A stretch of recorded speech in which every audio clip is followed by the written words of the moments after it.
Hello students, today we shall be taking up story writing for class 9. Now I truly believe that story writing is not something which anyone can teach you. Of course, it is an art and you can develop it over a period of time.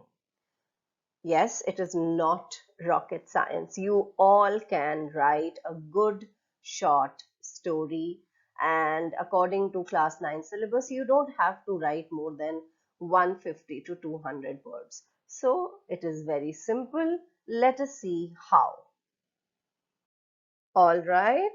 Now, before going on to the how, that is the process of story writing, let us see what a few famous playwrights, writers, short story writers have to say. Anton Chekhov, the famous Russian playwright, says, "Don't tell me the moon is shining. Show me the glint on broken glass." Now, you should know that he was a great short story writer too. Edgar Allan Poe, who was an American writer and poet, he says, "A short story must have a single mood, and every sentence must build towards it." And finally, James Dashner. He is an American writer who has written for young adults. Some of you must have read his books. I remember the Maze Runner series was quite popular amongst the youngsters. All right, so he says be unpredictable, be real, be interesting, and tell a good story. So these are some of the key elements according to these famous writers and playwrights. And they all are, most of them are short story writers too. Now we are talking of story writing, but do you know that originally stories were not written? They were told. Some of the earliest examples of written stories in the Western tradition are the Bible, and in the Eastern tradition, we have the Indian Vedas and Sanskrit poems.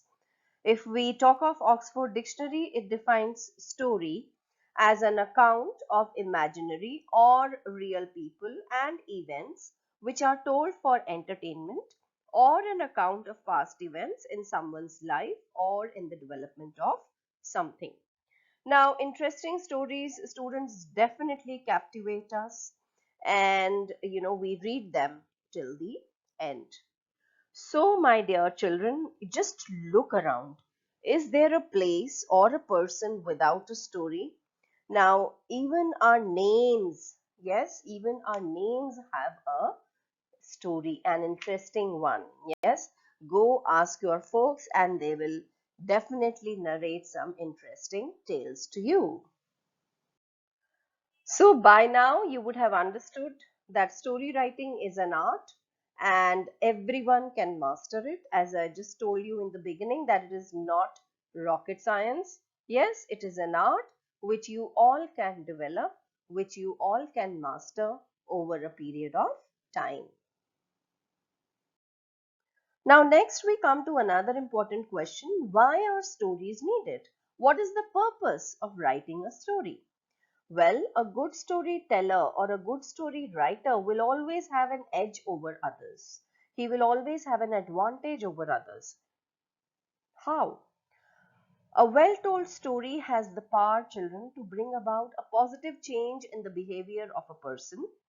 A good story that touches the strings of a person's heart will always have a definite emotional appeal and will therefore have the power to bring about the desired effect on the listener. You must have seen, the grandmothers, mothers, fathers, they narrate those stories to their young children, which have a moral. Why do they do that? Because the manner in which they tell a story, yes, the child is interested in the story, and towards the end, when he reaches that moral, that lesson that has to be given through the story, yes, so the lesson, if you tell the child just the lesson, the moral lesson, he will not listen. But if you tell that, if you convey that moral lesson through that story, yes, he is interested also. He will listen to it and maybe he will even follow it. Okay. Now I believe we all are ready to write a short story. All right. Now, these are a few elements of a story: setting, plot, conflict, resolution, characters, and title. Now, what do we mean by setting? The setting of your story should be memorable, children. When you are describing the when and the where, okay? So, basically describing when and where your story takes place, you have to be careful to select the right kind of setting, okay? Now, according to your class 9 syllabus, you will be writing stories using the information that will be given to you in the second term. This is a part of your syllabus in first term as well as in second term. So, beginning, middle and end is given to you, and you must pick up your setting from there itself, okay? And during this, you can also introduce your characters, your protagonists, and you can set your time, place, or even weather. Your story can start in the present, or you can start with a flashback. It is all up to you. Now, when we talk of plot, what is plot? Okay, it is another important element, and it is basically how well do you build a plot is going to decide whether your story will be read or not. So you have to be very careful, and you have to build action, around a particular incident. Now, many students think that plot and setting are the same. Please remember, it is not so. The main difference between the two is that the plot is the series of events and happenings in the story, whereas the setting, as I told you, it is about the backdrop, okay? It is the backdrop of the story that is characterized by the time and the place where the story is happening, okay? So that is the main difference between the setting and the plot. Now, your characters, children, are the soul of the story, okay? Your characters should appear to be real, they should be appealing to the reader, and they should be interesting, okay? And through these characters, through the setting, through the plot, you can always create a conflict in the story, a problem in the story, and finally you have to resolve it. And of course, after the story, generally students should not write the title in the beginning, okay? In case it is given in the question, then of course there is no problem. But if the title is not mentioned in the beginning, uh, complete your story and then give a beautiful title to your story. Okay. Now let us start with a short story now. Now please remember. Now I have numbered them like 1, 2, 3, 4, 5, 6. Okay. You should not be swayed by this, that ma'am has written setting should be one. So first let me talk of the setting in the story, or should I talk of the plot in the story? No. Children, it is up to you. You see, the word limit is how much? It is 150 to 200 words only. So now it is entirely up to you which element you want to pick up. Okay. You can always start your story with a setting describing a plot. Okay. You can start your story with a conflict, or you can show a problem, or you can start your story by describing a particular character. Your protagonist of the story can be described in the beginning of the story. Okay.